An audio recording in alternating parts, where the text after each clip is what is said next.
Listen to me, listen to me, listen to me. If I gave you the option, if I gave you a pill that would allow you to maximize your cognitive output, that would allow you to stay maximally lean and build maximal muscle all at once, would you take it? Of course you would. Of course you would. And the thing is, this diet might just be as easy as taking the pill and nobody's talking about it. Listen, oh my gosh, this is something I've been obsessing over for the past week or two. Obviously, I'm coming to the end of keto. This is literally the last week. I have 2 more days of strict ketogenic diet. That's what I've been on. Under 20 grams of carbs and on like a moderate deficit. Obviously, it was a large deficit at first. I was at 92 kg. Now I'm about 83 kg. And this is the coming up to 7 weeks now, right? And now I'm getting a bit tired of this. You know what I'm saying? I'm getting a bit tired of this diet now. Trying to go back to my carbs, but I don't want to lose all of the benefits that I've gained. I don't want to lose the metabolic machinery, the enzymes that I've built up that are used to efficiently metabolize the fatty acids. And I don't want to lose the ketogenic benefits of the brain that produces the BDNF and all of these neuroprotective sorts of benefits in the brain, right? I don't want to lose any of that. I want to carry it on. Me personally, I want to be an intellectual first and an athlete second. I don't want to be big, brawny, bulky, going through the phases and this and that. I want to maintain my cognitive output first and foremost. Because at the end of the day, it's your brain that controls everything, right? That's the most important thing. But how do I balance these two? Because standardly, is that a word? Um, but like by normal standards, it's like the carbs to build muscle, you need to be in a surplus. You need to be having a lot of calories. You need those carbs to give you that need to give you that boost, right? To allow you to unlock that sort of energy to push yourself to as much as possible. So there's really no real muscle growth without carbs, right? But and at the same time, having a lot of carbs spikes your blood sugar, spikes your insulin. You get up dips and troughs. No, those are the same thing. you get you get highs and lows. Your blood sugar is not stable. Your brain's not happy. You get brain fog. You get sluggishness. You get feelings of this and that and this and that. So how do we reconcile the two? This is something that is solved by the, what do they call it? The carbohydrate, no, what? The circadian ketogenic diet. And so essentially what this is, well, this is, as I was saying earlier, this is something that, because I was like, what diet do I need to do after this to retain everything? And this is the diet. Listen. This is the diet. And nobody's talking about it. We need to talk about this. This is the best diet to achieve all three goals at once. As I was saying, essentially it goes like this. Bear in mind, I got swollen tonsils right now. I don't know. Some colleague passed me some illness, so bear with me. Bear with me if I'm sounding a little bit. Do you know what I'm saying? But listen, it goes like this. It goes like this. For you to build muscle, you want to be in a surplus. A moderate surplus, a large surplus would mean you're probably going to put on more fat than you do anything else, right? You're going to build muscle, but at the same time, you're going to build fat. So you're on a moderate surplus, right? So I'm going to be in a moderate surplus, but that's not the essence of what the diet is. The essence of the diet is that you eat all your carbs in your evening meal. And the thing about this diet is a 16 to 8 as well. I've been on a 16 to 8 strict ketogenic meal since Ramadan. So I fast 16 and I have an 8 hours eating window. But I kind of like shorten that window a little bit. I just tend to fast a little bit longer during my fasting window is 11 a.m. to 7 p.m. Right? But I tend to fast until like 12, 1, just to really get those benefits, right? But besides the point, let me focus. So I'm going to say it again, circadian ketogenic diet. I'm saying it so I remember the name. The circadian ketogenic diet is where you eat all your carbs in the evening meal and you stay in a ketogenic fasted state for the first part of the day, right? And this is, I'll speak to the brain benefits first. This fasted ketogenic state, because you've been fasting for 16 hours, right? And you want to extend it as far as you can.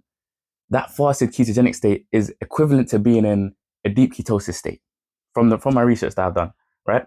It's equivalent. So you're getting the same brain benefits, same BDNF that's responsible for learning, memory formation, all of growing things in the brain, right? That's going to be maximal during this part of the day. And then once you have your first meal, and depending on me personally, I'm having 2 meals a day, but you could split those first 2 meals. You could split that first meal into two, depending on how you structure your macros. But this first 1 meal or 2 meals are strictly keto. So you stay in a ketogenic state for that 16 hours plus the meal times that you eat until your evening meal. So the only times you're out of ketosis is after that evening meal, however many carbs you eat. And the amount of carbs you eat is dependent if you go gym or if it's a rest day. But regardless, you want about, let's say, like 50 grams of carbs in that evening meal. Because what that does, let's say it's a rest day, that 50 grams of carbs is going to be, it kind of acts as a sedative. So when you eat carbs at that time, first of all, at that time of day, your fat cells are naturally more insulin resistant and your muscles are more sensitive, you could say, right? And so you can eat. Okay. Let me not diverge. The point of eating carbs at night is to boost your sleep, essentially, because carbs as a kind of sedative. As I said, I'm struggling to remember the specific details, but it greatly benefits your sleep. And the type of carbs that you eat is kind of important, right? Because there's different ways you can balance it.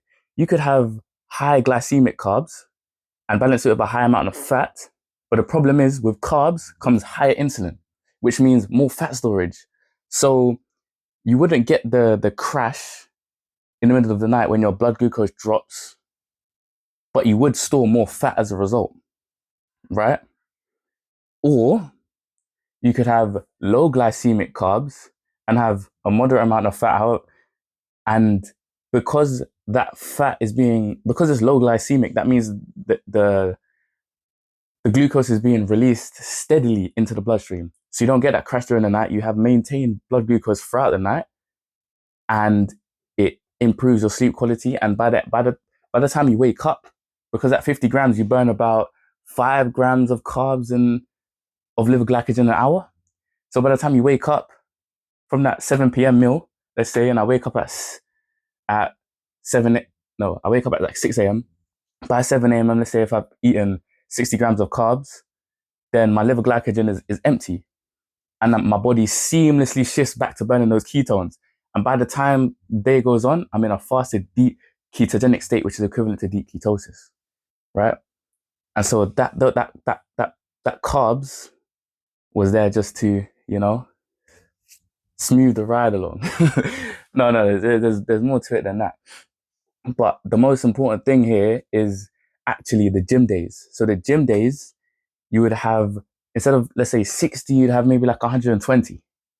And the reason why you want to have more carbs on the gym days is so that you keep your muscles. So first and foremost, once you've worked out in the morning or in the midday, your muscles become very sensitive. There's something called like GLUT4 transporters that kind of rise to the surface of your muscles and they will gobble up carbs, right? And they stay sensitive for the whole day. So by the time the evening comes around with the evening meal, that let's say carbs, the amount of carbs above that 60-gram threshold gets diverted straight into those muscles, right? It gets diverted straight to those muscles so you can build those muscles, right? And also give you enough glucose for the workout that you do in the next morning. So me personally, I work out in the mornings. That's another reason why I have that 60 grams of carbs on my rest days. So when I wake up in the mornings, my liver glycogen it's not empty. So I can push myself as hard as possible, because if my liver glycogen is kind of empty, but my muscle glycogen is kind of full, it would be better if both are full so I can push myself to a maximal output, right? So that's another reason for the sleep, and so that my liver glycogen is not empty when I'm doing my workout. But other than when I'm doing my workout and anything else, I'm in a deep ketogenic sort of state, right? But back to the gym days. Gym in the morning, in the evening, you have extra carbs. It gets shunted directly into the muscles because they're sensitive at the time, and that also fills up your liver glycogen, your muscle glycogen as well. Helps with the sleep and make sure you're ready for next morning's workout, and also recovers your previous workout. And because you're in a surplus, you're building that muscle. You're maximally building muscle because you're giving yourself those carbohydrates that you need to build those muscles, to push yourself really hard, right? And you're in that surplus, so you're giving yourself the surplus energy to that's required to build muscle. You can't build muscle in a deficit. It doesn't work. Your body's trying to conserve energy. It doesn't have the energy to build those. It can maintain, but it can't build, right? So I'm maximally building muscle. I'm maintaining my cognitive output throughout the day up until that evening meal when I eat those carbs and I get sleepy, and I'm like, and that's the best thing. Sleep is the most important thing. It's foundational. So those carbs, after I feel sleepy and I feel drowsy now and I'm going to sleep easily, that's even another number one benefit, right? And then when I said maximally staying lean, when my liver glycogen empties, right? When I wake up in the morning and I'm in a fasted ketogenic state, I'm burning fat the whole time. That's all I'm burning. Do you know what I'm saying? I'm not only not burning fat in my after I eat, but most of those carbs are going straight to the muscles to supply them, to provide for them. Are you seeing how overpowered this diet is? Oh my gosh, are you crazy? I'm so excited to go on this diet. I'm so excited. And there's another aspect of it. It's the psychological part. I know that I can now eat carbs like I'm not so restricted. I can try out this and that. I can not do too much. Of course, that's the whole point of this. This is about constraint. This is about being focused. That's the whole point of this diet. That's what it's bringing me. Maximal health, maximal cognitive output.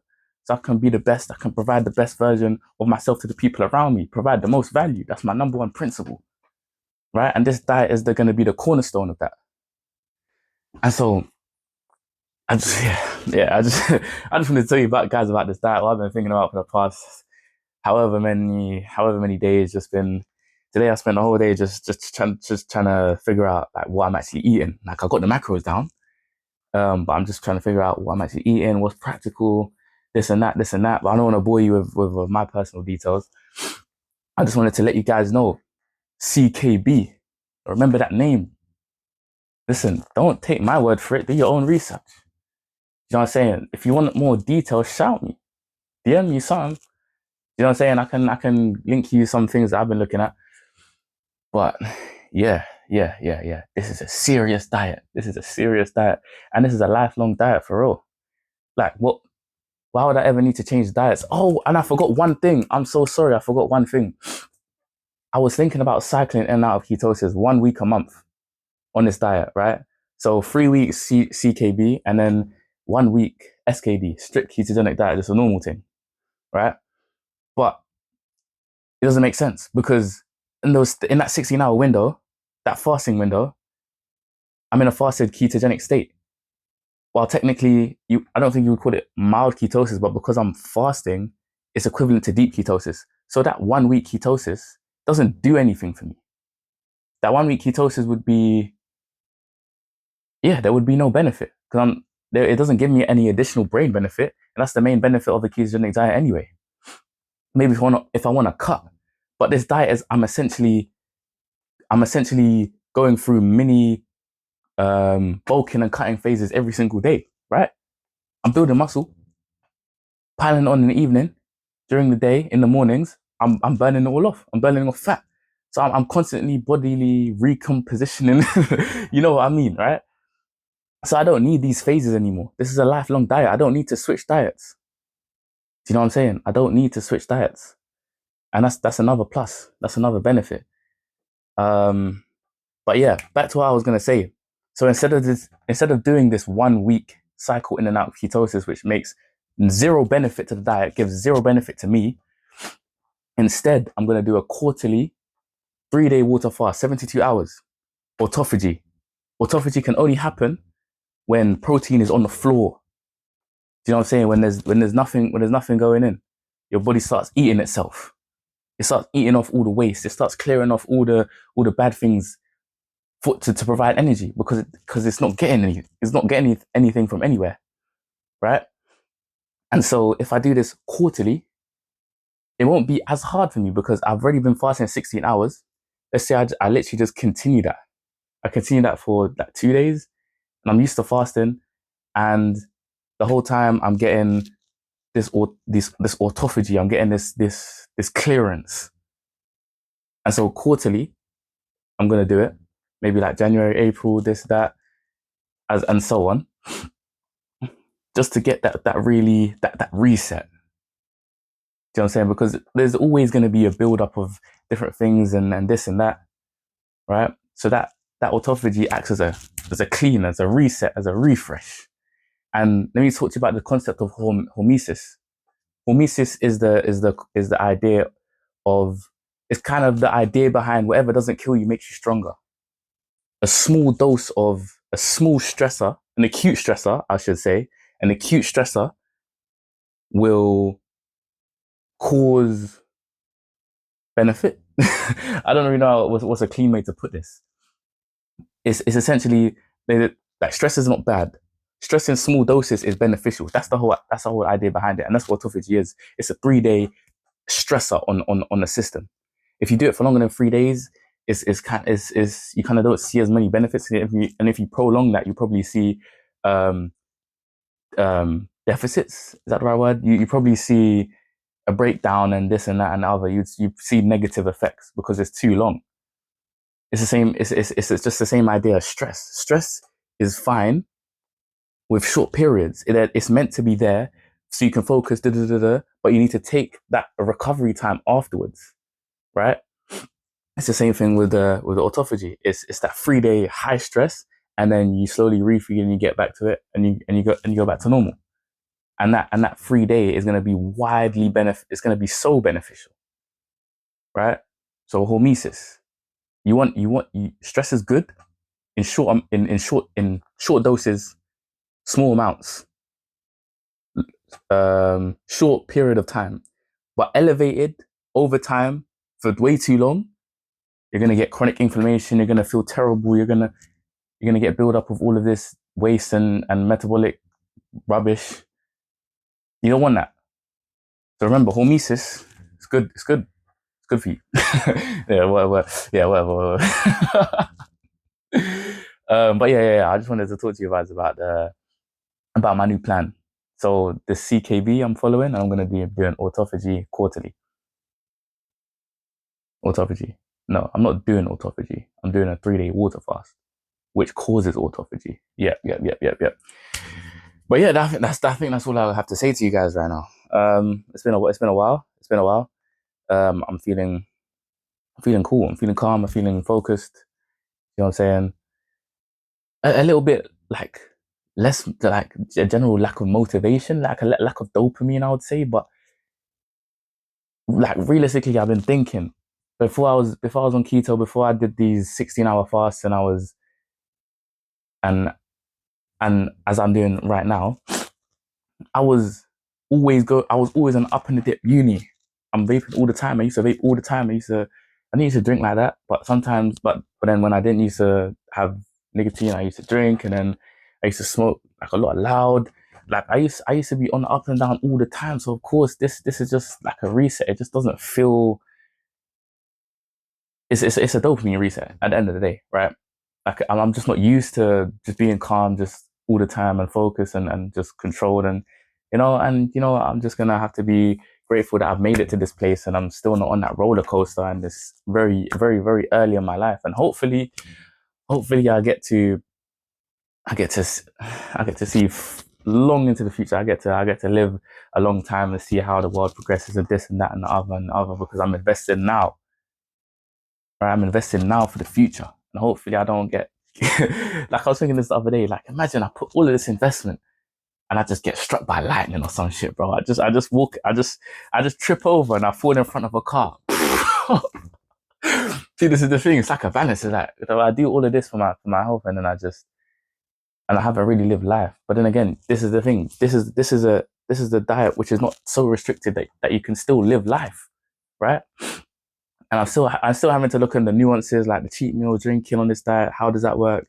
This and that and the other. I'm still yet to look into the nuances and seeing how flexible it actually is. But I'll get back to you on that. But this is it's not like SKD. It's cool. You know what I'm saying? But yeah, I think I've been talking for long enough. I was meant to just make this like 10 minutes, just a boom, boom, boom, just to let you guys know. Maybe save whatever I have in my head for another video. But yeah, trust me. Look into it. Look into your health and enjoy the rest of your day, man.